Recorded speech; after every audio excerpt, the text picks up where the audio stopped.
வணக்கம், welcome to my channel to C Usha. இன்னைக்கு நம்ம பார்க்க போறது கோல்ட் அண்ட் காஃபுக்கு சூப்பரான மருந்து எப்படி செய்யறதுன்னு பார்த்தலாமா? அதுக்கு முன்னாடி இது வரைக்கும் நீங்க சப்ஸ்கிரைப் பண்ணலாம். பக்கத்துல இருக்க பெல் ஐகானையும் அழுத்திடுங்க. ஃபர்ஸ்ட் அடுப்புல ஒரு கிண்ணம் வச்சுட்டு 2 டம்ளர் அளவுக்கு பால் விட்டுக்கலாம். அதாவது 400 ml நான் சொல்லியிருக்கேன்.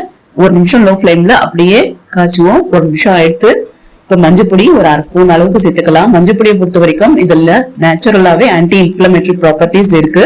அதனால ரெஸ்பிரேட்டரி சிஸ்டத்துல இருக்கிற இன்ஃப்ளமேஷனை இதை தடுக்கக்கூடியது. இதுல இருக்கிற ஆன்டிசெப்டிக் ப்ராப்பர்ட்டிஸ் கோல்டன் காஃப் ஏற்படுத்துற இன்ஃபெக்ஷன்ஸை தடுத்து நிறுத்திடும். 1/2 ஸ்பூனுக்கு மிளகு பொடியை சேர்த்துக்கலாம். இதெல்லாம் விட்டமின் சி நிறைஞ்சிருக்கு, இம்யூனிட்டி பூஸ்டரா வேலை செய்யறது. அதே மாதிரி ஆன்டிபயோட்டிக் ப்ராப்பர்ட்டிஸ் நிறைய இருக்கிறதுனால காஃபுக்கு ரொம்ப நல்லது.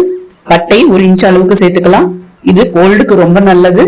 ஈவன் சோர் த்ரோட்டுக்கும் இது ரொம்ப நல்லது.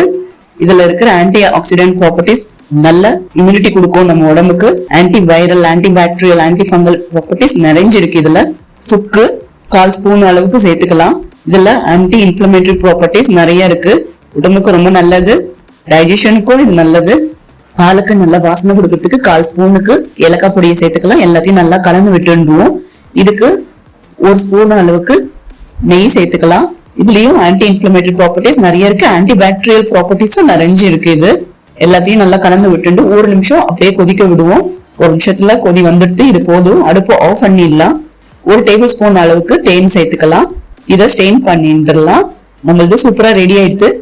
இதை டெய்லி 2 தடவை 3 நாளைக்கு சாப்பிட்டு வந்தீங்கன்னா கோல்டு அண்ட் காஃபுக்கு சூப்பரான மெடிசனா இருக்கும். நீங்களும் செஞ்சு பாருங்க. ஹெல்த்தியா இருங்க. இந்த சேனல் லைக் பண்ணுங்க, ஷேர் பண்ணுங்க, சப்ஸ்கிரைப் பண்ணுங்க. தேங்க்யூ.